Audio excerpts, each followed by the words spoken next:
Lo tahu gak sih ada anak umur 2 tahun yang dihukum penjara seumur hidup, Son? Salah apa dia? Jadi gini, ini sebenarnya sebuah cerita yang sangat menyedihkan yang berasal dari salah satu negara terkejam di dunia, Son. Yang mana tuh? Korut. Oh, Seperti yang kita semua tahu, negara ini tuh merupakan salah satu negara yang paling ketat gitu dalam mengatur penduduknya. Mulai dari ngatur gaya rambut, apa yang ditonton, apa yang dikonsumsi rakyat, semuanya diatur pokoknya. Jadi ceritanya, di suatu hari di tahun 2009, sebuah keluarga tuh ketangkep, Son. Lo tau gak kenapa ditangkap ya? kenapa? Karena adanya kepemilikan Alkitab, Son.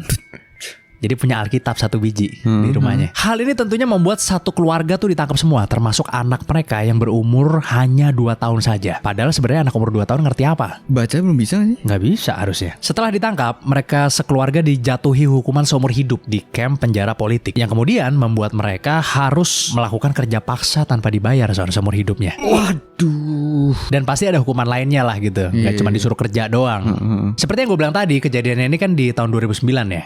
Tapi lo tahu nggak viralnya tuh di tahun berapa, Son? Berapa? 2023, Son, baru viral, Son. 14 tahun.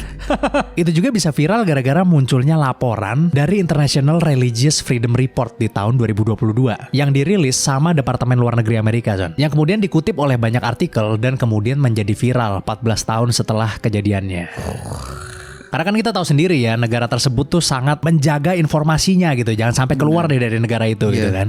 Jadi ternyata di negara ini tuh nggak boleh punya agama sama sekali, Son. Kalau sampai ketahuan nih, misalnya kita lagi sholat atau lagi megang Alkitab, itu kita bisa dipenjara langsung, Son. Kenapa bisa begitu? Karena agama itu dianggap sebagai ancaman langsung terhadap ideologi yang dianut sama negara ini, Son. Yang kebetulan dibuat oleh penguasa Korut yang pada saat itu adalah Kim Il Sung, Son. Ideologi ini bernama Juche. Di mana dalam ideologi ini pemimpin negara itu diperlakukan sebagai pusat dari pemujaan, Son. Dianggap Tuhannya lah kasarnya ya. Nah, agak mirip-mirip sama Tuhan lah ya kalau misalnya jadi pemimpin di sini gitu.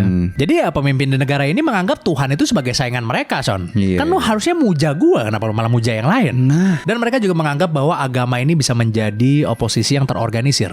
Contohnya kayak di sejarah dulu, gereja Katolik di Polandia itu kan banyak melawan paham komunisme pada masa itu. Nah, dia takut ini kejadian lagi di negaranya dia gitu. Terus habis itu agama ini tuh dianggap sebagai pengaruh asing juga, Son. Which is itu sesuatu yang sangat dia benci, Son.